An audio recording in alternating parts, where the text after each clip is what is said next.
Hey, Stephen here. This is Mythic Lura P1 walkthrough. Okay, so this fight, as described in the channel, is 5 mechanics repeated 3 times: kicks, crystals, glaives, memory game, beams. Um, so first kicks, then crystals spawn, DKs, priests, and healers all have jobs here.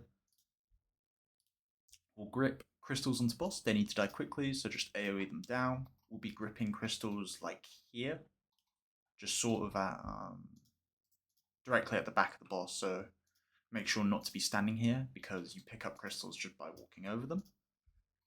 Uh, so as you see, like the only people who stand on these crystals are the people picking them up. After crystals, it's glaives. They can spawn in different configurations. All you've got to do is just stand at the point where they meet, and you'll be safe when they shoot out. And then they'll bounce around for the rest of the fight. The thing to look out for is sometimes they can bounce right back through the boss. That's the scariest type of glaive. Just keep an eye out for that. So if you're melee, the only point you want to be under the boss really is during kicks if you have a short range kick and you're assigned. Otherwise, you want to be trying to max range as much as you can. Okay, memory game. This is a pretty dense mechanic and it involves a lot of job doers, but for the majority of the raid, all you have to do is see if you have a symbol. This player does. I believe he has circle. Okay, he has circle. We can see on the add-on it's green, purple, circle, XT. So this is always facing the edge of the room around the boss. The boss starts a beam here, and then it goes around clockwise and finishes at 12 o'clock as well.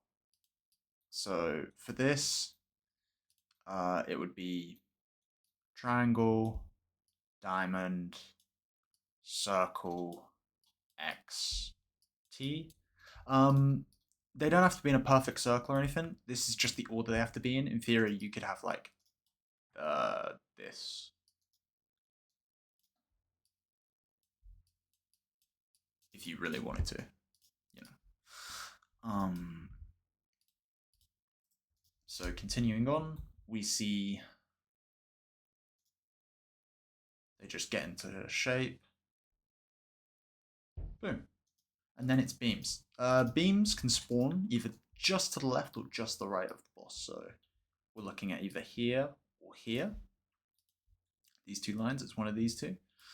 We'll say it's here.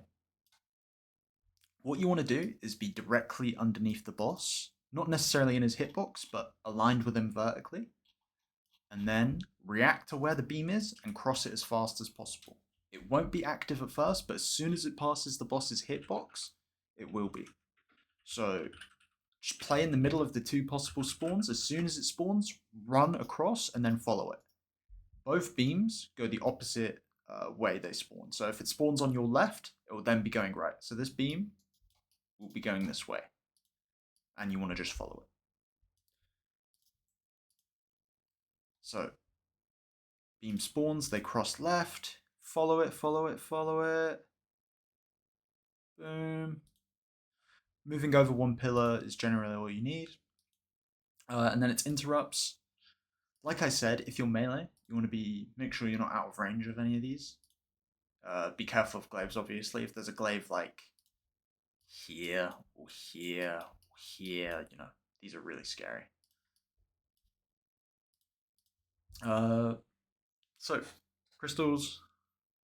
There's more this time. There's more every set. Just more AoE damage. This happens at. POV doesn't have a timer. But this is roughly 1 minute in. 1 minute CDs are really good for this. Glaives, dodge the glaives. Memory game. It's X, T, triangle, diamond, circle. So X top right, T, yep, see? Perfect. You get phased in this sometimes. You can see on his raid frames, a lot of people are phased out, and there's only a few people. That's just sort of a byproduct. Don't really worry about it too much. Beams, they spawn. I've got this on 125 speed, by the way. They spawn, you just cross. You're not going to be handling mechanics any differently. The only thing is, just as like this right here is the scariest thing you can have. This glaive, who fucking knows where it's going to go, and this guy has to get a kick, but he can't be like max range, because if the kick is on this side of the boss and he's here, he's not going to get it. So, like, you're going to have to do some gaming. It goes, thankfully, nowhere, but it could have just very much gone through the raid, and he might have to have done maybe this or something. Crystal spawn. This one will involve knocks from the middle, sort of like here we'd be knocking, and then grips would go out to the furthest ones on the left and right. Spread cleave is really good here because they might not be the nicest.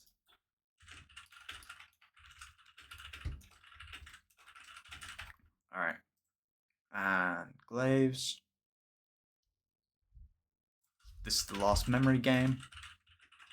Something I want to note about memory game is this will be a theme throughout the fight, but if your seed carriers get hit by a mechanic with the seed, they'll spawn soaks, as you can see here, and it'll be most common during the memory game because these people are afraid of glaives and they don't want their crystal to get hit by a glaive.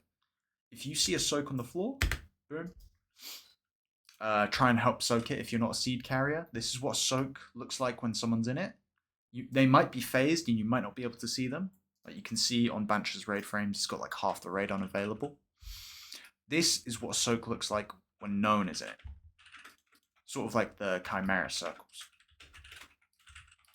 So be ready to soak during the memory game if you're not assigned anything. So memory game, just going to skip forward. No beams happen. Instead it's intermission, and I'll give you more details about that. Thanks.